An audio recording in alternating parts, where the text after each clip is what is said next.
Welcome to another episode of Extreme Expat Stories of Thailand.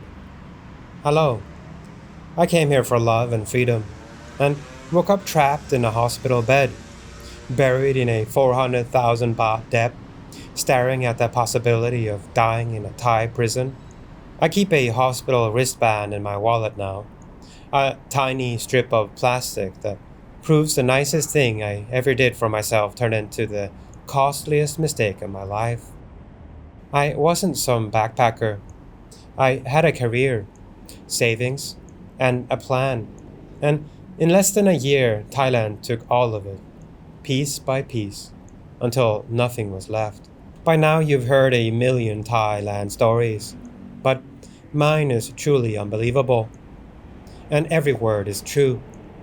I'm writing this from a roach-infested apartment in Chiang Mai, still recovering from injuries that nearly killed me and debts that destroyed everything I built over 15 years of work back home in Norway. I sold my apartment in Oslo, 33 years old, thinking 40,000 euros would buy me years of freedom. Thailand felt like paradise. In truth, I was the perfect mark. Money in my pocket, blind to every red flag. The first few months were everything I dreamed. I settled in Chiang Mai, rented a beautiful condo near Niman for 15,000 baht a month, a fraction of what I'd paid in Oslo for a shoebox. Every morning I'd ride my Honda Click to a new cafe, work on some freelance projects, explore temples in the afternoon. The air was different here, thick with possibility and incense. Doi Suthep became my weekly pilgrimage, climbing those 306 steps until my legs burned. Sitting at the top, watching the sun set over the city. The night markets were my playground. The sounds, the smells, the controlled chaos of it all. I was learning Thai, making friends with other expats and locals. There was James from Manchester who'd been here for 5 years running a digital marketing agency, Sarah from California teaching yoga, and Tom from Germany who'd married a local and seemed to have the perfect life. I felt more alive than I had in years of Nordic darkness and corporate meetings. Then came Lick, beautiful, educated, not the bar girl cliché. She showed me family photos, a university degree, even a younger brother training to be a doctor. She looked like everything I thought was safe. We started as friends, coffee after her work, teaching each other our languages. She'd laugh at my terrible Thai tones. I'd help her with English idioms. Within 3 months, we were inseparable. She'd stay at my condo most nights, cooking tom yum that could make you cry with its perfection, ironing my clothes without being asked, taking care of me when I got dengue fever and spent a week hallucinating from the pain. Her care felt genuine. She'd put cold cloths on my head at 3 a.m., bring me rice porridge, sit beside my bed reading me in Thai even though I couldn't understand. God, I was so stupid. When someone looks at you like you're their whole world, you start to believe the future faster than the facts. Family dinners, Mekong whiskey with her father, talk of marriage and a boutique hotel. She painted a life I wanted so badly I stopped asking questions. We walked land plots and imagined a pool and a yoga sala. I signed off my savings with a smile. 6 months in and I'd already spent almost 200,000 baht. Hospital documents I couldn't read. Photos of her mother in tubes. Videos calls with endless khop kun. The tears felt real. And then, overnight, she was gone. Not dramatically. That would have been easier.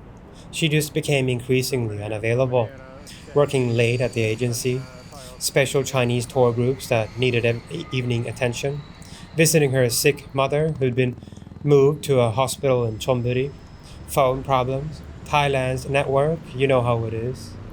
When I surprise visited her work, They said she'd quit weeks ago. Her apartment, the one she'd taken me to dozens of times, empty. Landlord said she'd moved out 2 months ago. Her phone was disconnected. Even her Facebook disappeared overnight. The friend who'd introduced us suddenly didn't know where she was, avoided eye contact, mumbled about family problems. The family in Lampang. When I drove there, desperate and confused, different people lived in that house. They'd been there for 2 years. They've never heard of Pisha or Lek. The immediate aftermath was chaos. I checked my accounts, called banks, scraped together receipts and screenshots, and stared at transfers that led nowhere. Every number was a dead end. Burner phones, closed accounts, fake clinic names. The only trace left was the money I'd sent. I was destroyed, not just financially, emotionally, spiritually, completely shattered. I'd given up everything for this dream, for her, and it was all a lie. Every moment, every kiss, every promise whispered in the dark. I later learned that this is textbook. Happens to hundreds of Farangs every year. Thai authorities just busted a romance scam ring worth 6.3 billion baht. That's 186 million US dollars. These aren't random bar girls making impulsive decisions. These are organized criminals with playbooks, scripts, fake families for hire, Photoshop documents, and burner phones. But knowing you're not alone doesn't make you feel less stupid when you're sitting in your empty condo, staring at photos of a woman who maybe never even told you her real name. For 2 months, I drank too much, rode too fast, and stopped caring whether I lived or died. That spiral carried me straight into Route 1095, the road that almost killed me. The accident happened on the road between Pai and Chiang Mai. Route 1095, 762 curves and 136 kilometers. Those curves are legendary, beautiful but deadly. They call it the road of death for a reason. I was riding too fast, angry at the world, probably still drunk from the night before when I'd tried to forget Lek's face in the bottom of a bottle. The morning mist was thick, visibility maybe 10 meters. A pickup truck came around a blind corner in my lane, completely on my side. No attempt to correct. The driver was definitely drunk, swerving wildly, and I learned later he'd been drinking Lao Khao, rice whiskey, since dawn. I had maybe half a second to react. Tried to swerve right, but the mountain was there. Tried to brake, but the road was wet. The impact threw me 20 meters down the embankment. My left leg snapped in 3 places. I heard it break, like branches cracking. The sound still haunts me. My helmet split, but somehow stayed on. Saved my life. Though sometimes I wonder if that was a blessing or curse. Several ribs broken, punctured lung, internal bleeding. I landed in a ravine, hidden from the road. The truck driver didn't even stop. A German couple found me an hour later when they stopped to take photos of the view. I was conscious but delirious, trying to crawl up the embankment with a leg bent in 3 wrong directions. I remember fragments. Thai paramedics shouting. The pain like nothing I'd ever experienced. Imagine someone taking a sledgehammer to every nerve in your body. Them cutting my clothes off on the roadside while curious Thais took photos. The ambulance ride was 90 minutes of hell. No painkillers. Every bump sending lightning through my body. When I begged for painkillers, the nurse simply pointed at the billing department.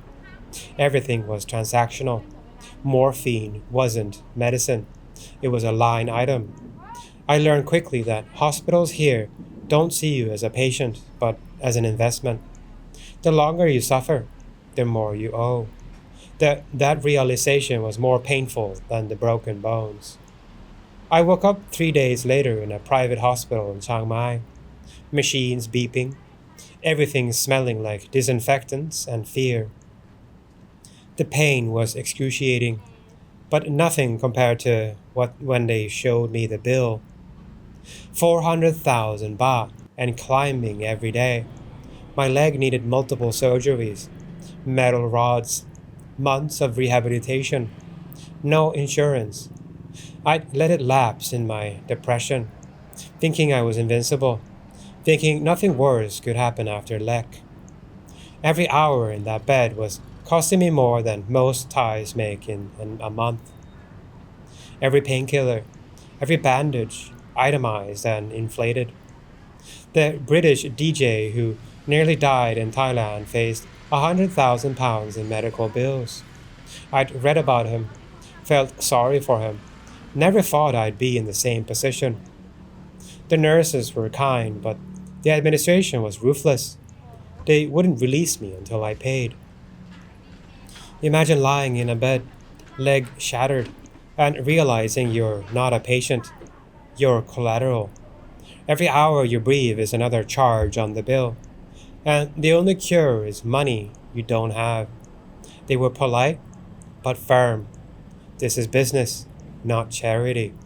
They'd literally keep me prisoner, adding daily charges for the prison they created. I maxed out my credit cards. 50,000 Norwegian kroner, limits gone in seconds. Emptied my Norwegian savings. Years of careful investing evaporated. Borrowed from my brother who could barely afford it.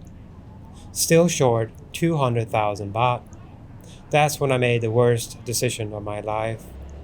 A British guy I'd met in the hospital, Tommy, said he could help. He was there for a minor procedure, always smiling, always knew someone who knew someone. He said he knew people who needed things moved across borders. Nothing serious, just electronics and luxury goods to avoid taxes. One run to Cambodia would clear my debt. Even write off another 100,000 for future medical needs.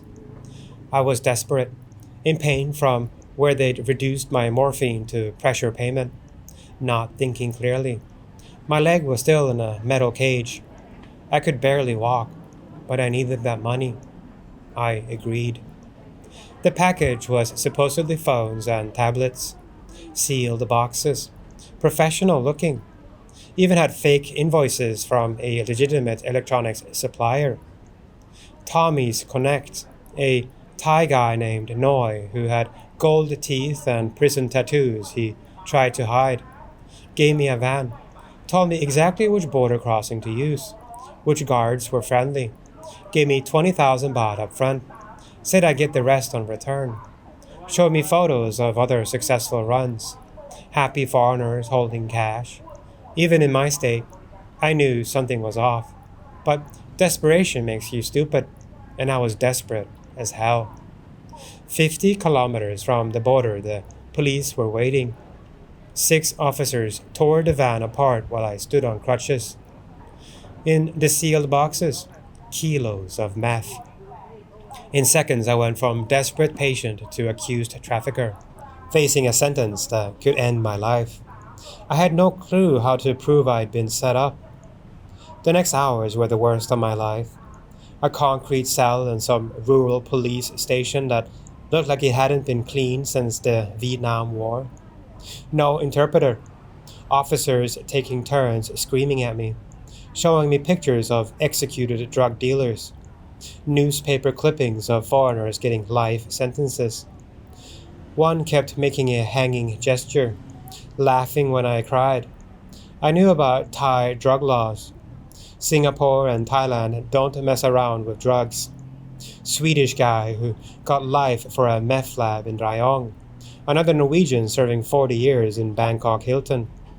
British woman got death commuted to life. I was finished.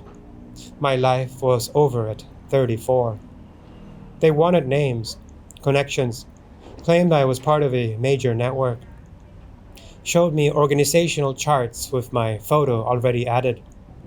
I tried explaining about Tommy, the hospital debt, but they didn't care, or didn't understand, or pretended not to. They took my phone, found messages with Noi about the delivery. That was enough for them. They had their foreigner, their headlines, their conviction statistics. The transfer to provincial prison was terrifying. Shackled to 5 other prisoners in a van with no windows, just tiny air holes that let in exhaust fumes. The heat was unbearable. Men were vomiting, crying. The smell of fear and piss and despair. Men crying for their mothers in languages I didn't recognize. When we arrived at what I learned was Chiang Mai provincial prison, my heart stopped. Concrete walls topped with razor wire that gleamed in the sun. Guards with assault rifles. The sound of hundreds of men behind those walls. A low rumble of human misery. Processing broke me in minutes. Stripped, shaved, shoved into a cell built for 10 but holding 40. Heat, filth, and mosquitoes everywhere. It wasn't prison. It was a warehouse for human misery. I spent 3 weeks there, every day feeling like a year. The heat was unbearable. 40 degrees. No air circulation. Men passing out regularly. We got 2 meals. Rice with something that might have been fish, but smelled like rot. Water that tasted like metal and made you sick, but you drank anyway because dehydration would kill you faster. Sleeping on concrete with 60 other men, bodies pressed together, someone's foot in your face, someone else's elbow in your ribs. Fights every night over space, food, and perceived disrespect. A Nigerian guy protected me after I gave him my wedding ring. Yes, I still wore it from my fake engagement to Lek. Couldn't let go even after everything. The stories I heard in there still give me nightmares. Guys serving 20 years for a few pills. One American on year 3 of waiting for trial. His family bankrupted by lawyer fees.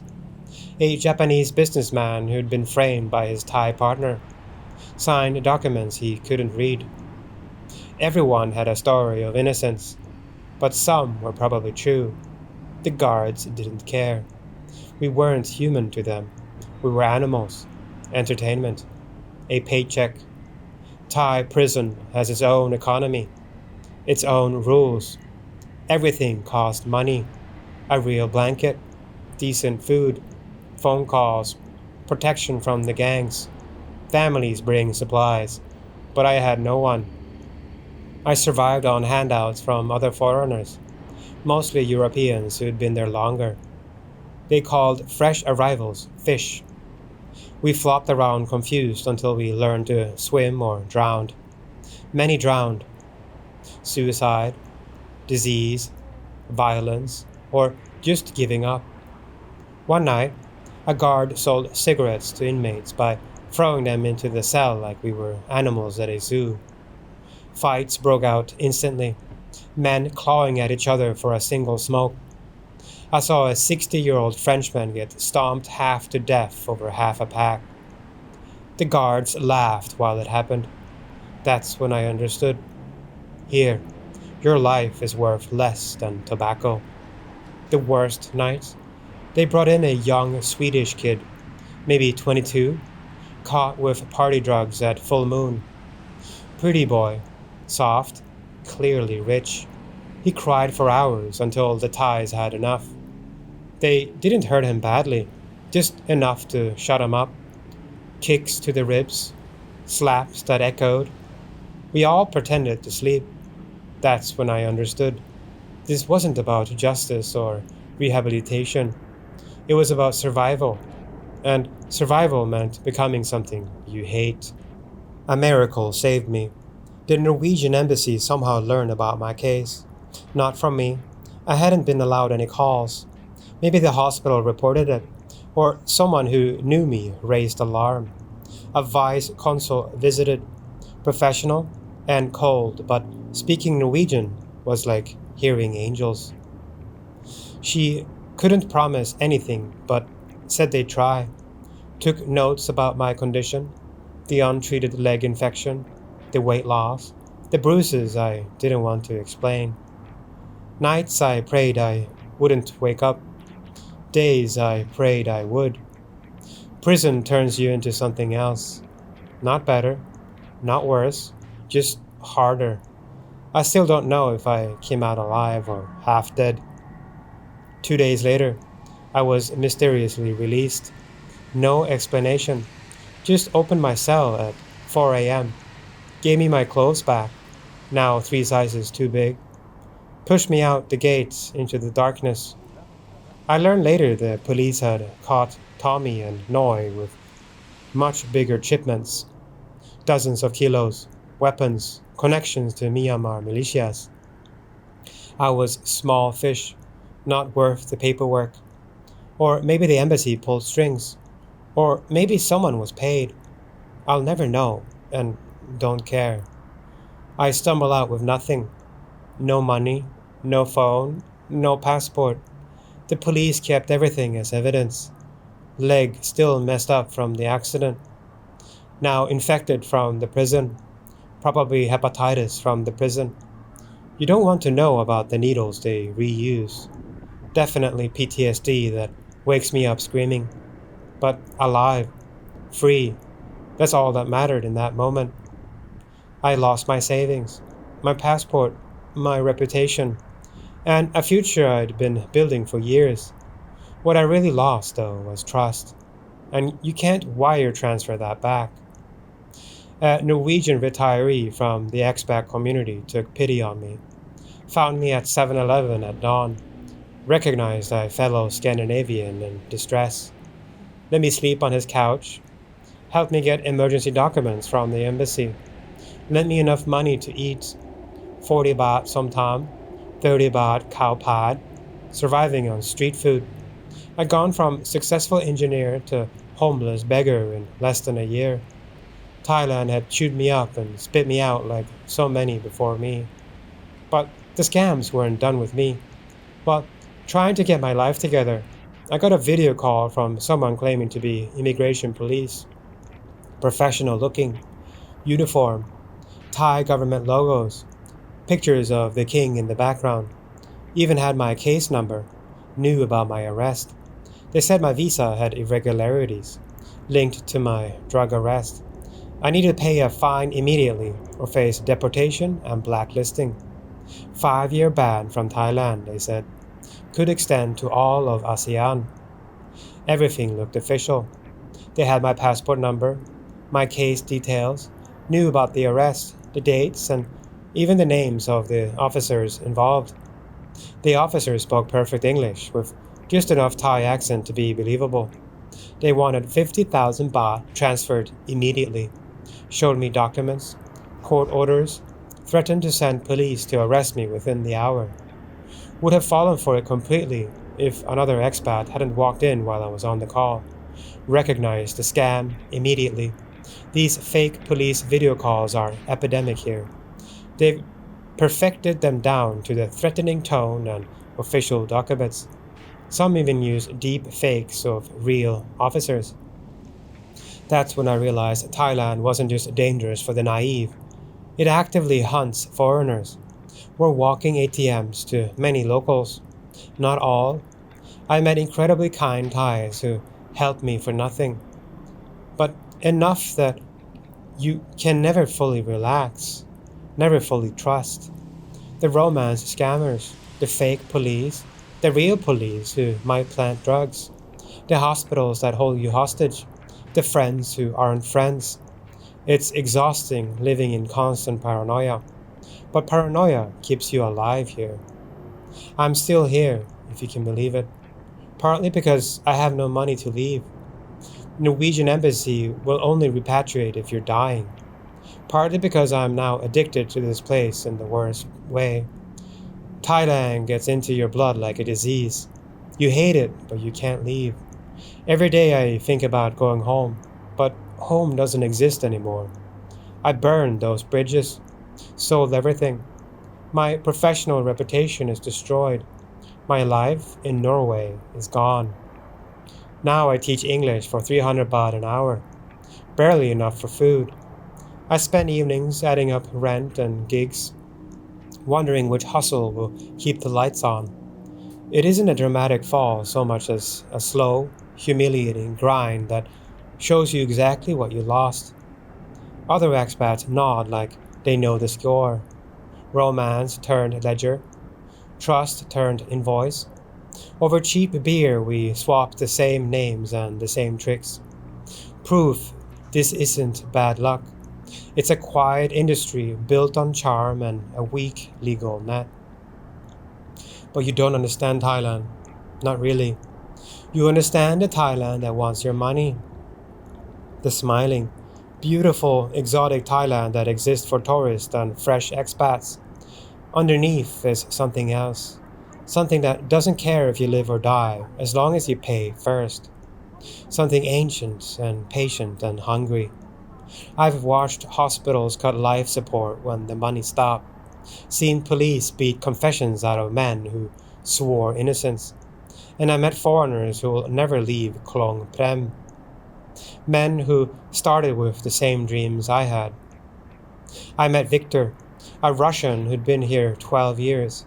He laughed when I told him what I was writing to you. You think your story extreme? He said. Brother, you're still walking. You still have your kidneys. You haven't seen the real Thailand yet. He was right. Let me tell you what I've learned in the 2 years since everything fell apart. The medical scam goes deeper than just overcharging. There's a whole network of taxi drivers, hotel staff, and even some hostel owners who get commissions for bringing foreigners to specific hospitals. That accident I had, the ambulance took me past 2 closer hospitals to get to the expensive private one. Standard practice. They probably made 20,000 baht just for delivering me half dead to the right emergency room. And those romance scammers? They're getting scarier. AI-generated profiles now. Deep fakes for video calls. Voice cloning technology. I met an Australian last month who'd been dating a Thai woman for 6 months. Sent her 30,000 Australian dollars, only to find out she was actually a guy in Cambodia using face swap technology. The real girl in the photos? Some Instagram model from Bangkok who had no idea her face was being used to destroy lives across 3 continents. But here's what really haunts me. The expats who've completely given up. We call them ghosts. They live in 2,000 baht monthly rooms in the worst parts of the city. Survive on 1 meal a day. Most are alcoholics now, or addicted to yaba, methamphetamine. They can't afford to leave, can't afford to die properly either. There's this British guy, Paul, must be 70 now. His Thai wife took everything 15 years ago. Business, house, children. He teaches English for also 300 baht an hour when he's sober enough. Sleeps in internet cafes when he can't make rent. I gave him 1,000 baht last week, and he cried. A man who once owned 3 restaurants in Phuket, crying over $30. The suicide rate among foreign men here is staggering, but nobody talks about it. They call them balcony jumpers or swimming pool accidents, always ruled as accidents to protect tourism. I personally know of 4 guys who've ended it all in the last year. Their families back home never learn the truth. Thai authorities are experts at making problems disappear when it might hurt the tourist industry. The corruption is so deep, it's almost admirable in its completeness. Need a work permit? Sure, just pay the expediting fee. Want to report a crime? Better have enough money to make it worth their time. I watched a cop literally negotiate his bribe in front of me, like haggling over fruit at the market. The fake monks are everywhere now too. Real monks don't ask for money directly. don't do blessings to scam tourists. But these guys in orange robes who barely speak Thai, probably from Cambodia or Myanmar, making thousands daily from tourists who don't know better. One got arrested with a Rolex and 300,000 baht cash, was back on the streets in monk robes within a week. Chiang Mai doesn't even feel Western anymore. Chinese signs first, Thai second, English last. Prices are climbing, resentment is rising, and us Westerners are yesterday's news. My health is deteriorating. That hepatitis I mentioned, turns out it's Hep C. Treatment would cost 500,000 baht. The free Thai hospital says I don't qualify as a foreigner, so I just live with it, getting weaker, knowing it's slowly killing my liver. This is how many of us will die. Not dramatically, just slowly fading from preventable diseases we can't afford to treat. Next week marks 3 years since Lek disappeared. I know because I still check her Facebook through fake accounts. She's married now to another foreigner. German guy, looks about 60. Poor bastard is posting about their perfect love and his plans to buy her a house. The cycle continues eternally. Just yesterday, another foreigner fell from a condo building in Bangkok. Police ruled it suicide in less than an hour. His Thai girlfriend inherited everything. Nobody questions it anymore. That's Thailand, where even death is a transaction. If you tell this story, please use my first name, Magnus, and make it a warning, not a spectacle. Share the facts, the checklist below, and help warn someone who might be next. If this saves even one person from a hospital bed, a prison cell, or a vanished lover, it was worth writing. If you think you're smarter, stronger, or luckier than me, you're not. Thailand doesn't care who you were back home. Out here, you're just another foreigner, and the game is rigged against you. Every expat here thinks they'll be the exception. They think their girlfriend really loves them, their visa is really secure, their health will hold out. But Thailand doesn't deal in exceptions, it deals in statistics. And the statistics say most of us leave broke, broken, or in a box. Still here, still breathing, barely living. Magnus.